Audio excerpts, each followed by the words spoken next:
Welcome to d20Pro video tutorials. This video will go over how to use and how to create maps. So let's go to d20Pro. As a judge, we'll want to go to d20Pro menu and go down to the library, which will open up the map library by default. We can see that this has a search field, which searches both the map name and the map module. So if we type in hill, it'll come up with barren hills. If we'll type in tutorial, it'll come up with the unfinished dungeon. To open a map, you simply click on the icon next to the name of the map. You can also open multiple maps and have them open simultaneously. To view which maps you have open, if you're not in this library, you can go to the d20Pro menu and you can select which map you want to have displayed on your screen. You can also use the Alt keys from Alt 1 through Alt 9 to change the map. You don't even have to have the d20Pro menu open to change the map. Okay. Under the d20Pro menu, this is the save map in the current state, overriding what's in the current library. This is setting the properties of the map. We can set up the grid color, the grid opacity. Let's change this to something like white. Grid opacity, and change the canvas color, and the fog of war color. We can also resize this from a 50 by 50 to say a 54 by 54 square, and we're going to keep the original on the northwest side. So it'll add 4 squares to the right and 4 squares to the bottom. If we apply that, we can see, we'll note the change in the grid, and you can always toggle the grid. Now to move the map, we're going to right-click the mouse and drag. And I'm going to go ahead and drag it all the way over here, and we notice that there are 4 grid squares added to the right. And if we go to the bottom, we notice that there's 4 grid cells added to the bottom. Now for Mac users, you can triple-click then drag. So 1, 2, 3, and then hold, and you can drag. You can also use the Alt or Option key and the left mouse button. And if you hold those 2 keys together, you'll be able to drag the map. To zoom the map, you can use the scroll on the mouse wheel. And if you scroll away from you, it will zoom up. And if you scroll back, and that's towards you, it'll zoom out. You can also do this on the keyboard by pressing the minus and plus on the keyboard. Not the keypad, but the keyboard. So if you push minus, it will zoom out. And the plus, which is actually the equal sign, it'll zoom in. So now that we know more about maps, we want to create one. So first off, I'm going to close the maps. What this will say is if you want to close the map and override, do you want to not close the map? Do you want to close the map and discard the changes? Or do you want to save a copy of the map? So right now we're going to discard the changes. You may be wondering what this is saying, that there's 7 creatures on the map that will be leaving the game. This is regarding the roster. For more information on the roster, you can visit our website, go to the user guide, and then click on the hyperlink that says roster. So I'm just going to close all these maps, discard any of the changes that might have been made on it. And then now what I'm going to do is I'm going to create a map. So from the map library, I'm going to press the create button. And we see there's 3 choices that we can create from. We can create from a file, we can create from a clipboard, or we can create a raw map by just letting know the canvas size. Like the previous map was 50 by 50, and it was colored in and drawn on. So the most popular one is from a file.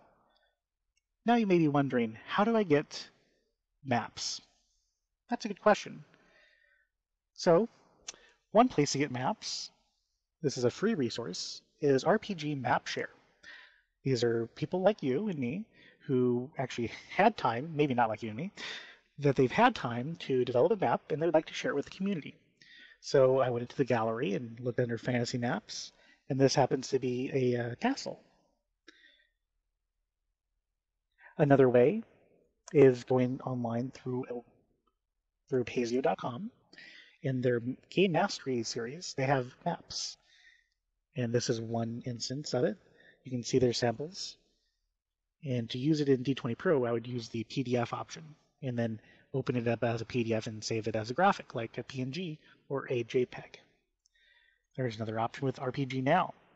What I did here was I went to Maps and searched for VTT, which is short for Virtual Tabletop, and it shows some maps that are specifically designed to be used in a virtual tabletop. If you have time or know how to design in one of Dungeon Designer 3 from Pro Fantasy, it's a very good piece of software that allows you to draw maps in high detail. Another commercial version would be Dungenie. It's a map maker that you can create maps, overhead and dungeons and battle maps alike. And here are some examples which their community has created. Another example of a Dungenie map that I found online using Google search is this map. And if I click on it, it would get the big version, which is here. And you can see it was made by Dungenie, or made in Dungenie. And you can see the high quality map on this one as well. You can also go to this website, cartographersguild.com, look under their forum gallery, finish maps, and click on a topic, and you can see the map that they've created and uploaded for their community. And by clicking on this, you can see a big version of their map that they've created. And of course, I've hinted that you can go to Google and search for Dungeon Map or whatever type of map you want, and it'll give you a graphical list of some maps. Now, the disadvantage of the Google search is that all of these maps are not specifically designed for virtual tabletop use. And if you create a map using one of these, once you define what a grid size is, you will notice that they may not line up exactly. So let's use one that is designed specifically for tabletop. Now, they have some notes here that says each cell is 50 by 50. This is pixels, and it's specifically designed for tabletop use. So I would go to the full size, download the full size in my downloads. Okay. Once I've done that, I would go back to my d20Pro.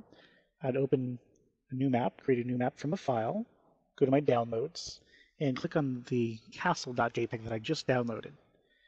Now I'm going to open that up. That'll take me to this screen where I can make sure the grid that I've set is ideal for this map. And the grid size is 50 pixels per square, as the website said. We can also here change the grid color.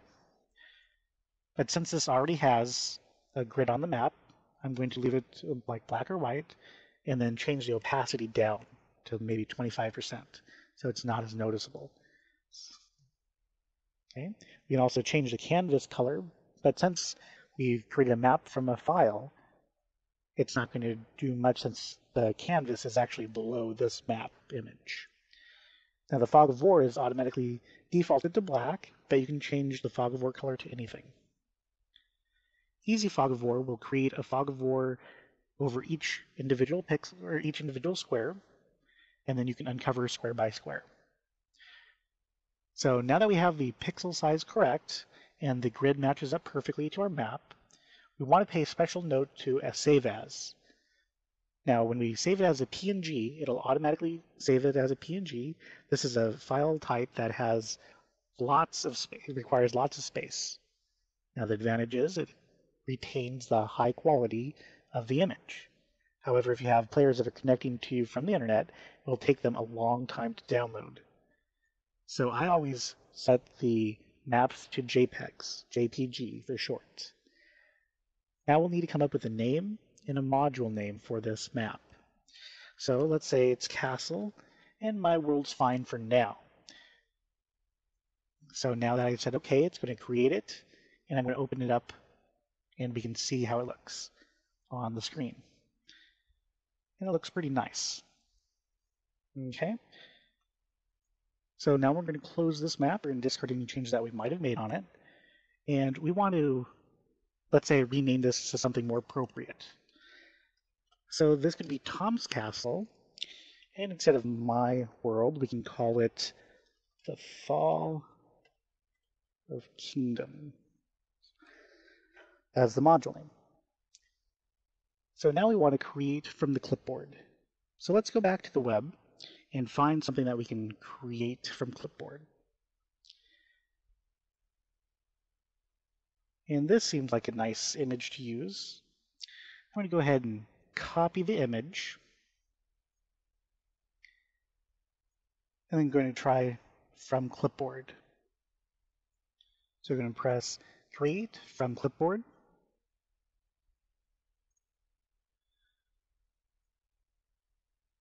And this will create it from the image that I set it.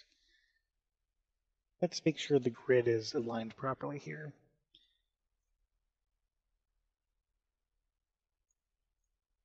Yep, looks pretty good. And since there's a grid already on there, I'm going to do the 25% opacity. And we're going to always save it as JPEG. We'll go ahead and create a name and module later for this. And we're going to say OK. So this creates the map. We're going to open up the map and see it looks pretty good on this side. Okay, I'm going to close this map out, discard the changes if there were any made to it. Now we're going to create a new one from raw map. So name this 1. I'm going to have a size of 10 by 10. Now this is where the grid is going to matter. I'm going to use a gray at 25% with the canvas of black and the fog of war black. So now OK this. It's going to create the map. We're going to open it. And as you can see, it's going to be the 10 by 10. Now what I can do is I can use the other tools to paint in the tiles or color them in or do anything else that I want to do with this map. Of course, you can close it. And I'm going to discard any of the changes that I made. So that is the basic rundown of how to create a map and how to manipulate maps. And thank you for watching d20Pro.